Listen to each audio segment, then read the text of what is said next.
So yeah, my dad and stepmom are right next door, and it's kind of awkward, because so far I've only done this in an empty house, so I'm like, okay, so Kim told me to tell you about my first fangirl breakdown.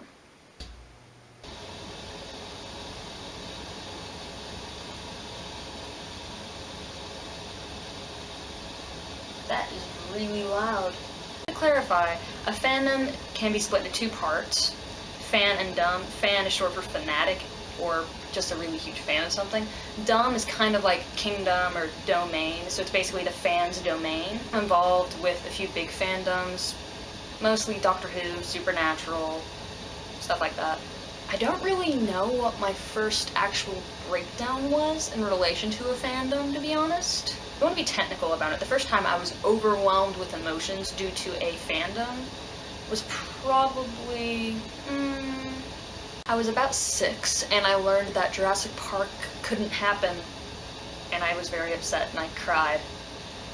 That may not count though. The next thing that may qualify was when I started reading Harry Potter.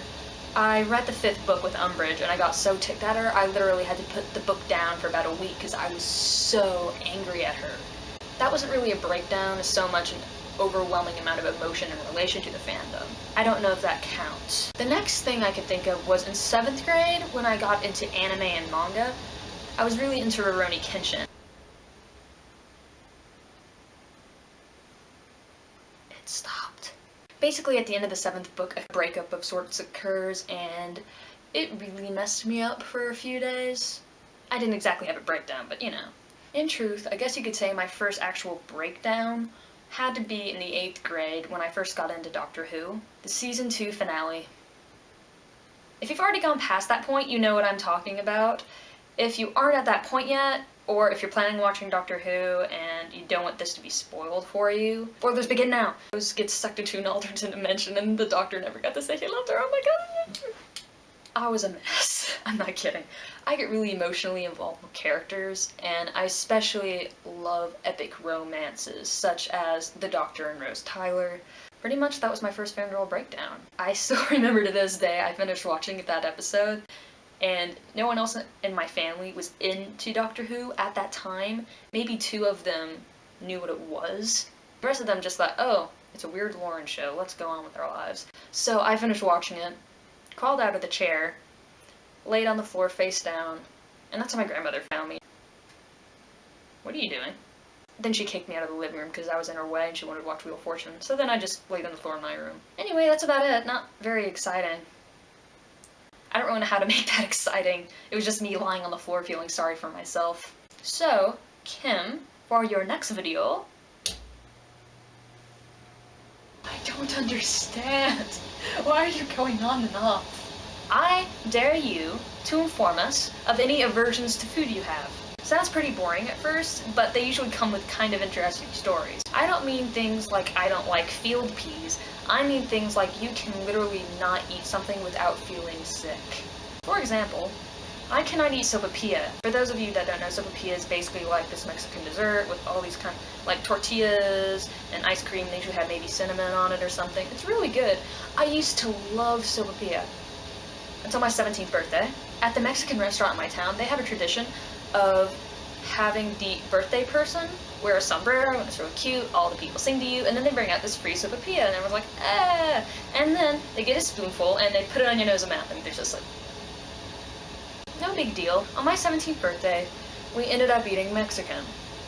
I didn't want sopapilla in my face. I had a really, really bad cold at the time, so my nose was stuffy, I wasn't really feeling good, so I just said, look, don't do that. I wouldn't want it on my face in the first place, but not now, because I think if you got that near my nose, I'd probably like start sneezing and I'd feel sick and be awful. Don't do it. One of my uncles was with us at the time and decided to be a jerk. Ordered it, they all came out singing, and I basically said, look, can you not put that on my face? I'd really appreciate it. The guy was like, and I said, no, please don't do that, I'm serious. And so he wasn't doing it. My uncle had other ideas, because he was sitting next to me, so he kind of shoved the spoon towards me. At the same time, I was leaning forward to take a bite, and it basically ended up with me getting it all over my face and up my nose. I had the worst sneezing fit I've ever had. I already felt bad. I felt worse after that because I had cinnamon up my nose. I did not talk to my uncle for like a week after that, and to this day, I cannot even look at Sopapilla without gagging a little bit. My other food aversion is French toast. Not much going on there. One time I had French toast, I got sick afterwards, and since then I just can't eat it. So I was wondering if you have any funny stories in relation to that. If you don't have a food aversion, I dare you.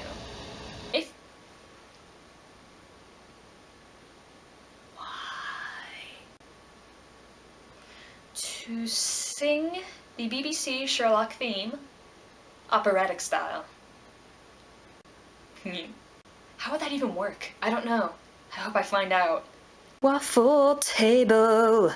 Yeah. Elephant chair, elephant chair. Buddha.